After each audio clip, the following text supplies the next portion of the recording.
Hello everyone, welcome to Law Tube. आइए देखते हैं section 409 of the Companies Act 2013 जो बात करता है qualification of president and members of tribunal की। सबसे पहले ये समझिए ट्रिब्यूनल में आखिर होता कौन कौन है। ट्रिब्यूनल में एक तो प्रेसिडेंट होता है, कुछ जुडिशियल मेंबर्स होते हैं और कुछ टेक्निकल मेंबर्स होते हैं। ये सेक्शन बताता है कौन क्वालिफाइड है ट्रिब्यूनल का प्रेसिडेंट बनने के लिए, कौन क्वालिफाइड है ट्रिब्यूनल का जुडिशियल मेंबर बनने के लिए, क्या क्वालिफ़िकेशन है टेक्निकल मेंबर के लिए। तो सबसे पहले प्रेसिडेंट की क्वालिफ़िकेशन देखते हैं। प्रेसिडेंट वही पर्सन बन सकता है जो हाई कोर्ट का जज रह चुका है कम से कम 5 सालों के लिए, या फिर उसे 5 साल हो चुके हैं हाई कोर्ट का जज बने।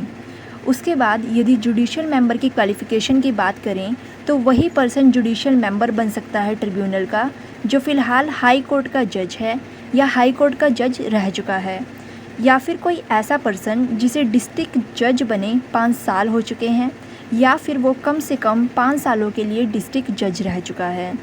उसके बाद यदि किसी पर्सन को एडवोकेट बने 10 साल हो चुके हैं, या फिर वो एडवोकेट रह चुका है कम से कम 10 सालों के लिए, तो वो भी क्वालिफाइड है ट्रिब्यूनल का जुडिशियल मेंबर बनने के लिए।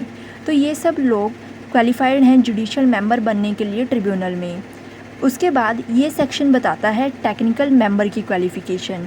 यदि कोई पर्सन कम से कम 15 सालों तक इंडियन कॉरपोरेट लॉ सर्विस का मेंबर रह चुका है या इंडियन लीगल सर्विस का, और साथ ही सेक्रेटरी या एडिशनल सेक्रेटरी की रैंक पर है, तो वो पर्सन क्वालिफाइड है टेक्निकल मेंबर बनने के लिए ट्रिब्यूनल में।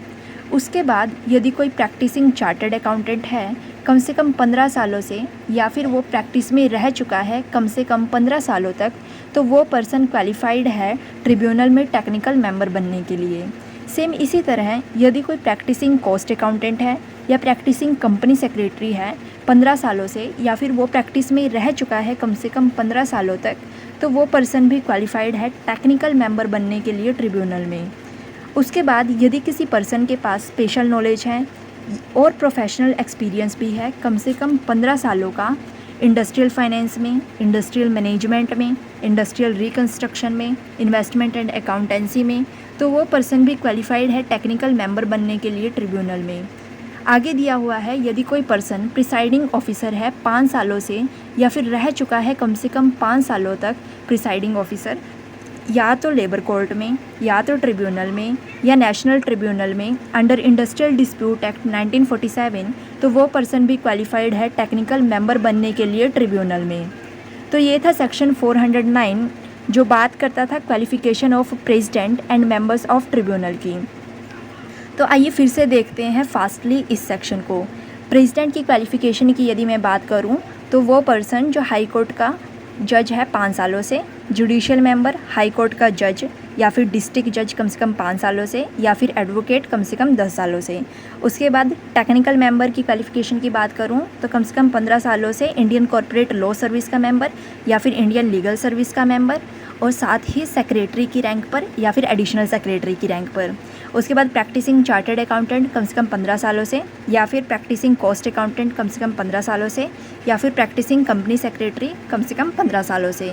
उसके बाद वो पर्सन जिसके पास स्पेशल नॉलेज है और साथ ही प्रोफेशनल एक्सपीरियंस है कम से कम 15 सालों का, इंडस्ट्रियल फाइनेंस में, इंडस्ट्रियल मैनेजमेंट में, इंडस्ट्रियल रिकंस्ट्रक्शन में, इन्वेस्टमेंट एंड अकाउंटेंसी में।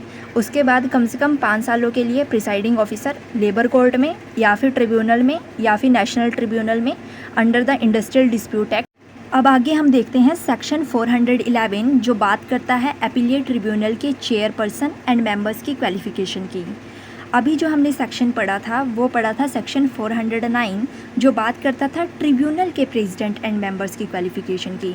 इस सेक्शन में हम देखेंगे अपीलेट ट्रिब्यूनल के चेयरपर्सन एंड मेंबर्स की क्वालिफिकेशन के बारे में। सबसे पहले देखते हैं चेयरपर्सन बनने के लिए क्या क्वालिफिकेशन लगती है। चेयरपर्सन वही पर्सन बन सकता है जो सुप्रीम कोर्ट का या तो जज है या जज रह चुका है, या फिर वो पर्सन जो हाई कोर्ट का चीफ जस्टिस है या चीफ जस्टिस रह चुका है। अब देखते हैं जुडिशियल मेंबर बनने के लिए कौन क्वालिफाइड है।